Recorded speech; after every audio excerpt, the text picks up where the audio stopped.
تشریف فرمائے فیصل عثمان صاحب، ان سے گزارش کروں گا کہ اپنے خیالات کا اظہار کریں۔ جناب فیصل عثمان ایڈوکیٹ صاحب۔ بسم اللہ الرحمن الرحیم۔ اسٹیج پہ تشریف فرما جناب صدر district bar Kamran Tariq advocate صاحب، محترمہ کشور عزیز صاحبہ، انجمن تاجرہ کے صدر منیر سیٹھی صاحب، خواجہ احتشام صاحب، خواجہ یوسف صاحب، شبیر نگیال صاحب، خواجہ شعیب صاحب اور میرے باقی چکسواری کے دوستوں، بھائیوں، بزرگوں، السلام علیکم۔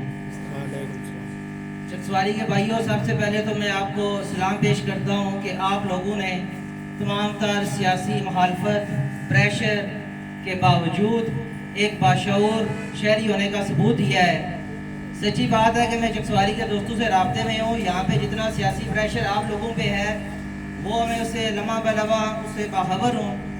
آپ کو آپ کے جو سیاستدان ہیں آپ کا حق مانگنے کے لیے آپ کو آپ کی آواز دبانے کی کوشش کر رہے ہیں، عام میں انتشار پیدا کر رہے ہیں، حالانکہ یہ وقت سیاست کا نہیں ہے، یہ وقت ہے عوام کے ساتھ کھڑے ہونے کا۔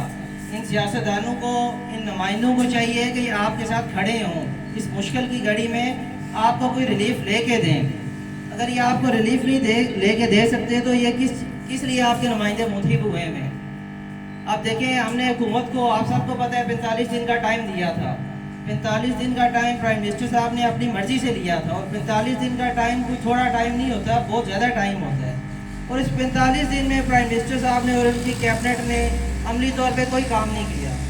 اور اب پچھلے 2-3 دن سے کیبنٹ کے ممبران اور جو نئے منسٹر جنہیں خود بیچاروں کو رو رو کے 4 ماہ بعد محکمے ملے، وہ منتیں تلے کر رہے ہیں جی آپ ہمارے ساتھ مذاکرات کریں۔ دیکھیں یار، 45 دن آپ سوئے رہے کہ اب آپ کو مذاکرات کی یاد آ گئی ہے۔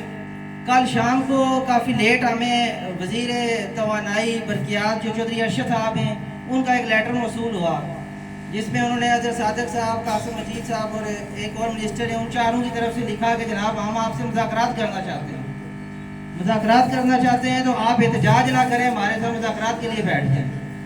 تو ہم نے انہیں یہ پیغام دیا کہ یار 45 دن آپ لوگ سوئے رہے ہو، ہم نے سارے مطالبات آپ کو لکھ کے دیے ہوئے، اور آج کے نہیں پچھلے 3 ماہ سے لکھ کے دیے ہوئے۔ تو اگر آپ نے کوئی اس پہ کام کر لیا ہے تو آپ نوٹیفیکیشن جاری کر دیں، نوٹیفیکیشن جاری کر دیں، عوام کو ریلیف مل جائے تو اس سے زیادہ اور ہمیں کیا چاہیے؟ ہمارا، میرا یا کامران طارق صاحب کا کوئی سیاسی مقصد نہیں ہے۔ آپ نے دیکھا ہوگا ہمارا کسی سیاسی جماعت سے اس طرح کوئی ایفیلیشن نہیں ہے۔ کامران طارق صاحب یہاں بیٹھے ہوئے، انہوں نے ووٹ لیے ہوئے وکیلوں سے، انہوں نے نہ تو کسی سیاسی جماعت سے، نہ ہی عوام سے ووٹ لیے، اور نہ ہی انہوں نے آئندہ کوئی سیاست کرنی ہے۔ سیاست انہی لوگوں نے کرنی ہے جو سالہ سال سے کرتے آ رہے ہیں۔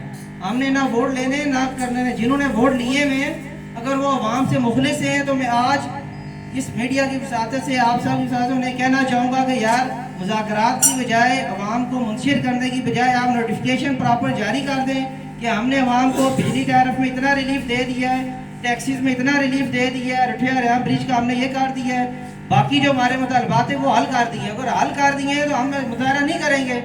مگر افسوس کے ساتھ کہنا پڑتا ہے کہ یہ جتنی مذاکرات کی لیٹر آپ نے سوشل میڈیا پہ دیکھیں، یہ صرف عوام کو بیوقوف بنانے کے لیے کہ جناب ہم آپ کے بڑے خیر خواہ ہیں۔ اگر وہ ہمارے خیر خواہ ہیں تو رات کو 12 بجے یہ حکومت بن سکتی ہے، تو رات کو 12 بجے عوام کے مسائل کے حل کا نوٹیفیکیشن بھی جاری ہو سکتا ہے۔ اگر یہ نوٹیفیکیشن جاری نہیں کرتے تو 7 نومبر کو آپ سب بھائیوں سے میری اپیل ہے کہ جس طرح آپ 5 ستمبر کو سب متحد ہو کے میرپور آئے تھے، اسی طرح میرپور آئیں، اپنا کاروبار بند کریں، پہیہ جام کریں، کیونکہ بڑے مقصد کے حصول کے لیے قربانیاں دینی پڑتی ہیں۔ آپ قربانیاں دیں گے تو آپ کی آنے والی نسلوں کا مستقبل محفوظ ہوگا، نہیں تو یہ چور، یہ لٹیرے آپ کے حقوق کو دباتے رہیں گے، اور آپ اسی طرح ٹیکسیز میں اور ناجائز جو یہ پرافٹ ہیں بجلی بلات میں اور دوسرے ان میں دبتے چلے آئیں گے۔ میں ایک دفعہ پھر آپ سب سے اپیل کروں گا کہ 7 نومبر کو صبح 10:30 11 بجے تک آپ چوک شہیدہ پہنچیں اور اپنے حق کے لیے آواز بلند کریں۔ بہت شکریہ۔